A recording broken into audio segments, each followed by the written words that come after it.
நாங்கள் ஒவ்வொரு அதிகாரமாக பார்த்து கொண்டு வருகின்றோம். இன்றைக்கு பங்குனி திங்கள், பங்குனி மாதம் கடைசி நாள். தமிழுக்கு பங்குனி 31, எங்களுடைய ஏப்ரல் 13. இன்றைக்கு தேய்பிறை துவா தசி திதை 12ஆம் பிறை. அத்தோடு இன்றைக்கு சதய நட்சத்திரம். இன்றைக்கு தண்டியடுகள் குருபூசை, தண்டியடிகள் நாயனாருடைய குருபூசை. நாளைக்கு எங்களுக்கு வருஷ பிறப்பு. இலங்கையில இன்றைக்கு வருஷ பிறப்பாக்கணும். நாளைக்கு ஐயா, நாளைக்கு செவ்வாய்க்கிழமையா? ரைட். ஓகே. பராபவ வருஷம் நாளைக்கு பிறக்குது. நாளைக்கு பிரதோஷமும். அப்ப இந்த திருக்குறள் அதிகாரத்தில் நாங்கள் இதுவரையில நினைக்கிறேன் 22 அதிகாரங்கள் பார்த்துட்டோம். 220 திருக்குறள், 22 அதிகாரம் பார்த்துட்டோம். இன்றைக்கு பார்க்க போறது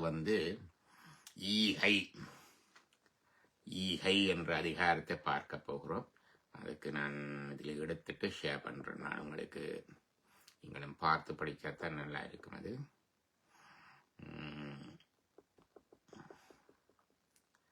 முன்னரே சொன்ன மாதிரி அறத்துப்பால் இந்த முன்னுரையில 4 அதிகாரங்கள்: கடவுள் வாழ்த்து, வான் சிறப்பு, நீத்தார் பெருமை, அரண் வலியுறுத்தல்.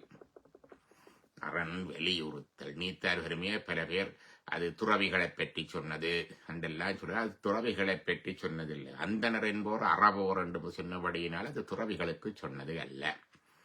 அது ரோல் மாடல்ஸ், முன்னுதாரணமாக இருக்க வேண்டிய மாமனிதர்களை பற்றி சொன்னது. இறந்தவர்கள், இருப்பவர்கள் 2 பேரையும் சேர்த்து சொன்னது. அடுத்ததாக அறத்துப்பால், பொருட்பால், காமத்துப்பால் என்று 3ஆக பிரித்தாலும் அனைத்துக்கும் அறம்தான் அடிப்படையாக இருப்பது. காமத்துக்கும் அதுதான் அடிப்படை, பொருளுக்கும் அதுதான் அடிப்படை என்றபடினால அரண் வலியுறுத்தல் என்று தன்னுடைய முகவுரையை முடிக்கின்றார். அப்பால போய்க்க இல்லறவியலை முதல் சொல்லி அதற்கு அப்புறமாக துறவரவியலை சொல்லுவார். அறத்துப்பால்ல இல்லறவியல், துறவரவியல் இது 2ஐயும் முடித்துட்டு பொருட்பாலுக்கு போக முதல் ஊழ் இயல் என்று ஒரு அதிகாரம் இருக்கு. ஊழ் என்பதை பற்றி. ஏனென்றால் அறத்தினும் காவதும் இல்லை, அதனை மறத்தலினும் இல்லை கேடு என்பார். இந்த அறம்தான் எல்லாவற்றுக்கும் அடிப்படை. அறம் இருந்தால் எல்லாம் கிடைக்கும், எல்லாம் நல்லா வரும் என்றெல்லாம் சொல்லி போட்டு என்னபடி அறத்தின்படி ஒழுகினாலும் சில வேளைகளில துன்பங்கள், துயரங்கள், தோல்விகள், இழப்புகள் வரலாம். அப்படி வந்தால் அதுக்கு காரணம் ஊழ் என்றதற்காக அந்த பொருளை தொடக்குவதற்கு முதல் ஊழ வைத்தேன். அதனுடைய அடிப்படை. அதுல அறத்துப்பால்ல இல்லறவியல்ல நாங்கள் இல்வாழ்க்கை பார்த்தோம், வாழ்க்கை துணைநலம் பார்த்தோம், புதல்வரை பெறுதல் பார்த்தோம், அன்புடைமை, விருந்தோம்பல், இனியவை கூறல், செய்நன்றி அறிதல். செய்நன்றி அறிதலுக்கு அடுத்ததாக நடு நிலைமையை வைத்த. அவர் எனக்கு உதவி செய்துட்டார் என்றதுக்காக நடுநிலைமை தப்பி அவர் செய்கிற பிள்ளைக்கெல்லாம் உடன் போகக்கூடாது. அதுதான் நடுநிலைமையை வைத்தார். அதற்கு அடுத்து அடக்கமுடைமையை வைத்தார், ஒழுக்கமுடைமையை வைத்தார். ஒழுக்கத்தை வைத்துட்டு அடுத்ததாக புறனில் விளையாமை. ஒழுக்கத்தில் எத்தனையோ ஒழுக்கங்கள் இருக்கு. அதுலேயும் என்னருடைய மனைவியை, கணவனை விரும்பி சார்ந்து ஒழுகுதல் தான் கூடாத வருவது. புறனில் விளையாமை வைத்தார், பொறையுடைமை வைத்தார், அழுக்காராமை வைத்தார், வெகுகாமை வைத்தார், புறங்கூறாமை வைத்தார், பயனில சொல்லாமை வைத்தார். இப்படி தீயதெல்லாம் செய்யப்படாது என்பதற்காக பிறனில் விளையாமை என்று வைத்தார், செய்யக்கூடாது என்று. பிறகு அடுத்ததாக அழுக்காராமை, அழுக்காறு இருக்கக்கூடாது. வெகுகாமை, இன்னொரு பொருளுக்கு ஆசைப்பட்டு அபகரிக்க கூடாது. புறங்கூறாமை, ஒருவருக்கு பின்னால் ஒருவரை பற்றி சொல்லக்கூடாது. பயனில சொல்லாமை, வீண் வார்த்தைகளை பேசக்கூடாது. இவ்வாறு started wondering how to bring this big piece of wood inside the gate. The owner demonstrated by acting like a dog and showed that the large log could be carried in by holding it from the side. However, the dog was even smarter. When it grabbed the side of the log in its mouth and brought it inside, it proved that it had... நிப்பாட்டியாச்சு.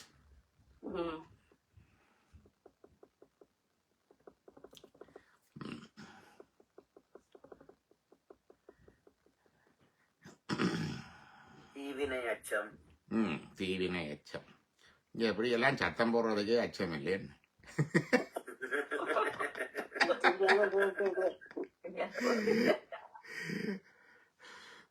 ம். ஷேர்ல போயிட்டு திருப்பி வரணும். இப்படி எல்லாத்தையும் செய்யாமை எல்லாம் சொல்லி புறங்கூறாமை பயனசலாமைன்னு சொல்லி போட்டு தீவினை செய்யாமை என்று சொல்லல. என்ன தீவினை செய்யாம இருக்க இயலாது.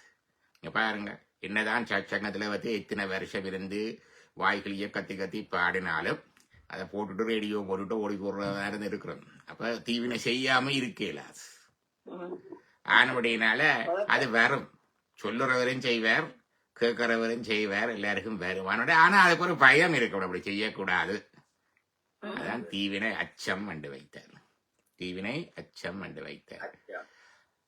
ஒப்புரவறிதல் வைத்தார். ஒப்புரவறிதல் என்றது பாத்திரம் அறிந்து கொடுக்க வேணும்.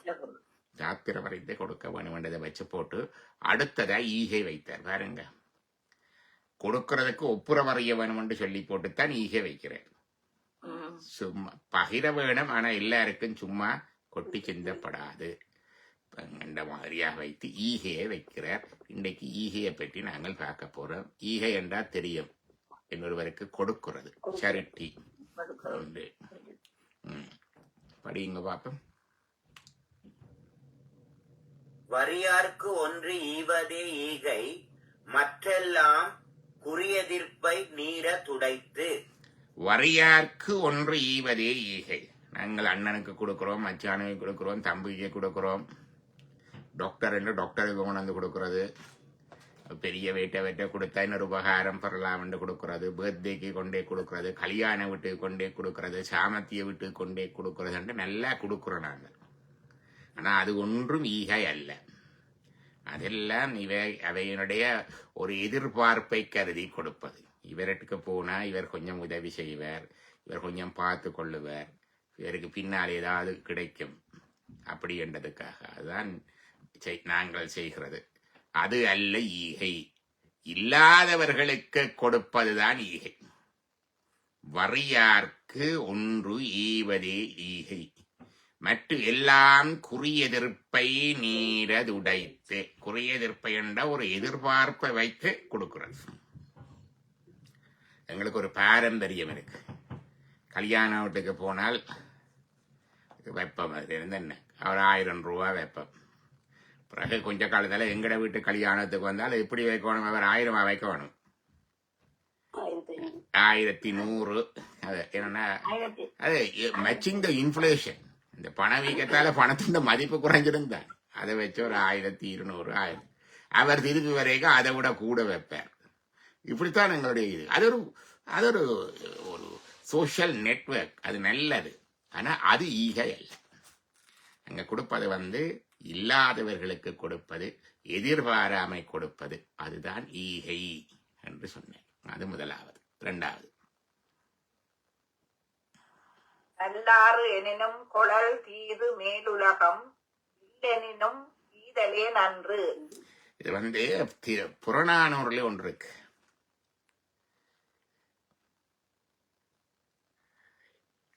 என்ன இரத்தல் இழிந்தன்று என்றால் என்ன கருத்து?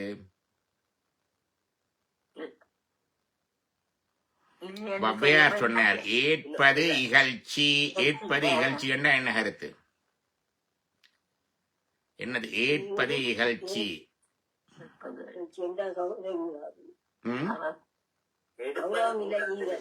விளங்கல.